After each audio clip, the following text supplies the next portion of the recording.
Assalamualaikum warahmatullahi wabarakatuh. Nama saya Laila Cahaya Putri dengan NPM 101212006 dari kelas C6 Manajemen. Materi yang pertama adalah tentang tarbiyah ma'rifatullah atau urgensi mengenal Allah. Allah Sang Pencipta Alam atau Allah Rabbul Alamin. Allah Ta'ala adalah Rabbul Alamin. Rob arti aslinya yang mempunyai atau pemilik. Di dalamnya terkandung pula arti mendidik, yaitu menyampaikan sesuatu kepada keadaannya yang sempurna dengan berangsur-angsur. Alamin artinya semesta alam, yakni semua jenis alam yaitu alam tumbuh-tumbuhan, alam binatang, alam manusia, alam benda, dan alam makhluk yang bertubuh halus, seperti malaikat, jin, serta alam yang lainnya. Mengetahui, mengenal, dan mempelajari tentang Allah Ta'ala tentu saja sangat penting bagi kita. Manusia sangat berkepentingan untuk mengetahui siapa penciptanya dan untuk apa ia diciptakan. Pemahaman dan pengetahuan kita tentang Allah Ta'ala harus didukung kuatut dalil, atau dalil-dalil yang kuat. Dalil-dalil yang dimaksud adalah, yang pertama ada dalil nakli, atau nas yang tertulis dalam kitab. Yang kedua ada dalil akli, yaitu akal atau logika. Yang terakhir ada dalil fitri, fitrah, naluri, sunatullah. Materi yang kedua ada at-thoriqu ila ma'rifatullah atau jalan menuju pengenalan terhadap Allah Subhanahu wa taala. Ma'rifatullah atau mengetahui, mengenal dan mempelajari tentang Allah taala akan menumbuhkan atsimar atau buah hasil pengaruh di dalam jiwa yang menimbulkan meningkatnya iman dan takwa. Keimanan dan ketakwaan itulah yang menjadi jalan bagi manusia untuk mendapatkan berbagai karunia di dunia. Yang pertama ada al-huriyah atau kemerdekaan. Yang kedua ada at-tumaninah atau ketenangan. Yang ketiga ada al-barokat atau keberkahan. Yang keempat ada al-hayatut thayyibah atau kehidupan yang baik. Yang kelima ada dulul jannah atau dimasukkan ke dalam syurga. Yang terakhir ada mardotillah atau keridoan Allah Ta'ala. Jalan menuju pengenalan terhadap Allah.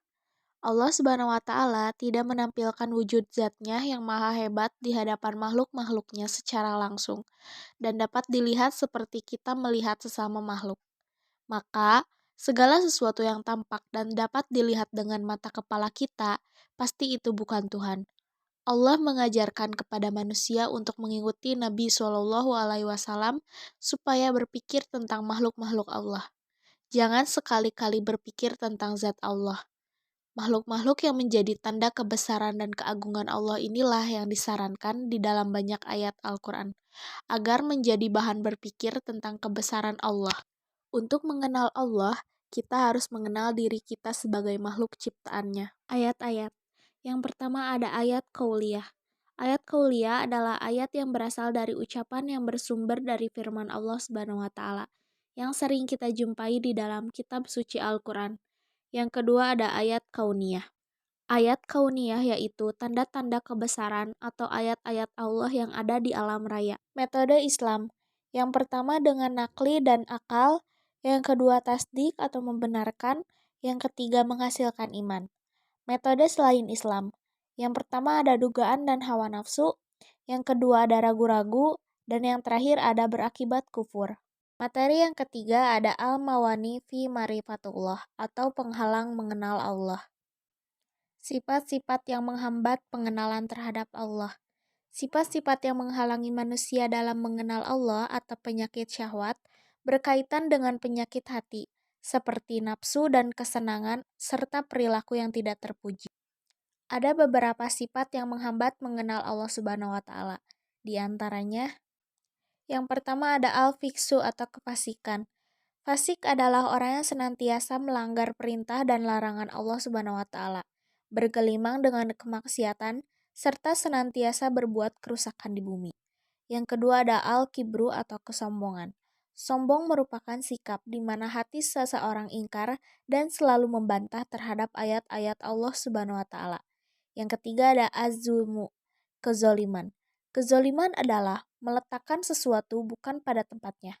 Kezoliman yang paling besar adalah syirik. Yang keempat ada al-kizbu atau kedustaan. Kedustaan atau dusta adalah sikap bohong atau berpura-pura dan pengingkaran terhadap ayat-ayat Allah Subhanahu wa taala. Yang terakhir ada kasratul ma'asi atau maksiat atau dosa. Orang yang banyak melakukan banyak dosa atau maksiat akan susah untuk mengenal Allah Subhanahu wa taala lebih dalam. Sifat yang berasal dari penyakit subhat. Berbagai hal yang menimbulkan keraguan lebih banyak berkaitan dengan masalah akal dan logika. Ada beberapa sifat yang berasal dari penyakit subhat. Di antaranya, yang pertama ada al-zahlu atau kebodohan dan kezahilan. Bodoh atau jahil, yaitu tidak mau memikirkan ayat-ayat Allah Ta'ala, baik ayat-ayat kauliyah atau ayat yang tersurat dalam Al-Quran maupun ayat-ayat kauniyah atau ayat yang tersirat dalam Al-Quran. Yang kedua ada al-irtiyab atau keraguan. Hal ini disebabkan karena sedikitnya ilmu dan marifah atau pemahaman. Bisa dikatakan pula, keraguan ini muncul dari kebodohan. Begitulah orang-orang munafik. Selalu berada dalam kondisi terombang-ambing antara iman dan kufur. Yang ketiga ada al-inhiraf atau penyimpangan. Manakala manusia tidak mau berpegang teguh kepada petunjuk Allah Ta'ala, tidak mau berkomitmen melaksanakan tuntunannya, bahkan mereka malah mengikuti hawa nafsu dan akal pikirannya. Yang terakhir ada al-ghaflah atau kelalaian, bahwa jika manusia tidak menggunakan potensi dirinya untuk memahami ayat-ayat Allah Ta'ala, maka mereka akan terhalang dalam mengenalnya. Materi yang keempat ada al-adillah ala wujudillah atau bukti keberadaan Allah. Eksistensi Allah. Berdasarkan Kamus Besar Bahasa Indonesia, eksistensi memiliki makna keberadaan. Jadi, membahas eksistensi Allah adalah bagaimana mendalami pengertian akan keberadaan Allah itu sendiri. Adapun bukti eksistensi Allah sangat jelas dan terang bagi orang yang mempergunakan akalnya. Tidak membutuhkan penelitian panjang atau pertimbangan yang berlarut-larut.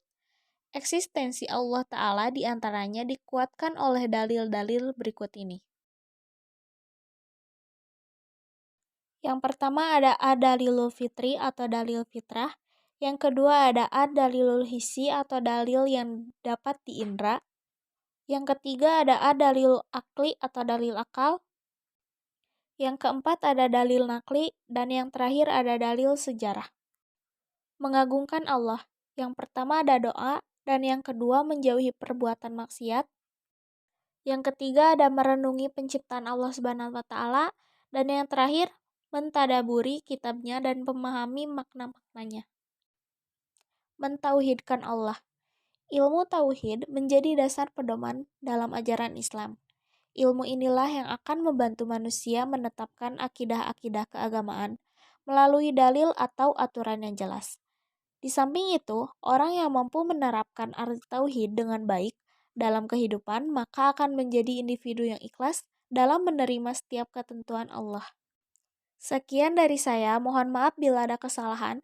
Wassalamualaikum warahmatullahi wabarakatuh.